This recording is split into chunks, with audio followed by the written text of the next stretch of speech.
भारत के इतिहास के एकमात्र व्यक्ति हैं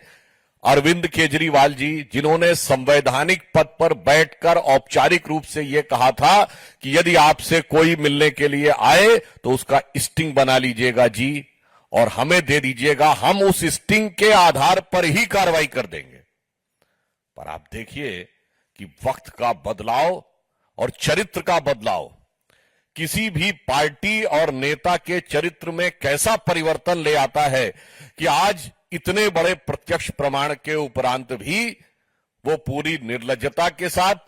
उसे स्वीकार तो नहीं कर रहे हैं, बल्कि इधर उधर भटकाने का प्रयास कर रहे हैं। इसलिए हमारा बहुत स्पष्ट मानना है, या तो अरविंद केजरीवाल जी इस पर कार्रवाई करें, अन्यथा 7 वर्ष पूर्व दिए गए अपने बयान के लिए सार्वजनिक माफी मांग लें कि मैंने जो बोला था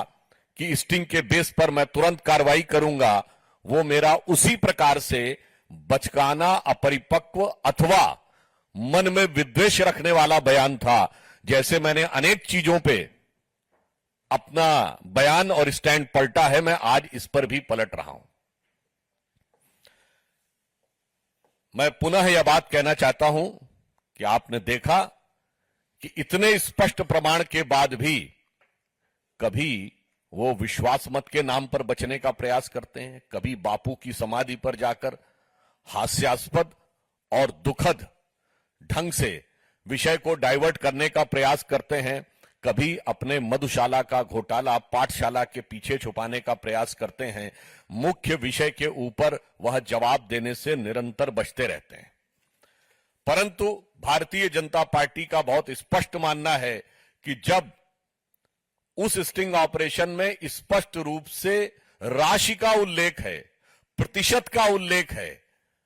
और इसके उपरांत भी यदि आम आदमी पार्टी इसे स्वीकार करने को तैयार नहीं है, तो मैं ये कहना चाहूंगा, कट्टर ईमानदार का दागी किरदार अब जनता के सामने साफ हो गया है। पुनः मैं कह रहा हूं, कट्टर ईमानदार होने का दावा करने वालों का दागी किरदार अब जनता के सामने साफ हो गया है। इसलिए हमारे सभी विधायकों को अब यह आवश्यकता महसूस होती है, और जिस प्रकार का घटनाक्रम दिल्ली सरकार में चल रहा है, कभी मुख्यमंत्री दावा करते हैं, मुझे पहले से यह बात पता है,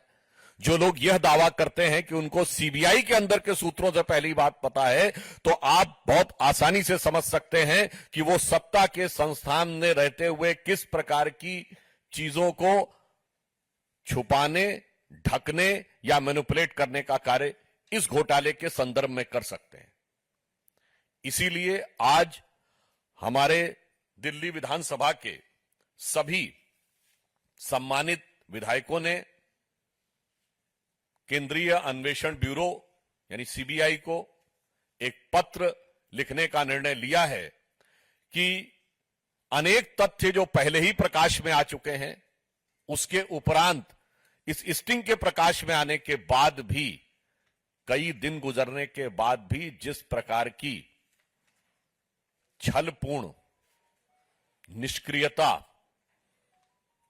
दिल्ली सरकार में दिखाई पड़ रही है, वो बहुत संदेह उत्पन्न करती है कि इस विषय को सही ढंग से कभी जांच वो नहीं होने देंगे। इसलिए सीबीआई को पत्र लिखने का निर्णय लिया है कि सीबीआई इस विषय का शीघ्र संज्ञान ले और इस पर उपयुक्त विधायी यानी वैधानिक और उपयुक्त जांच की कार्रवाई करे।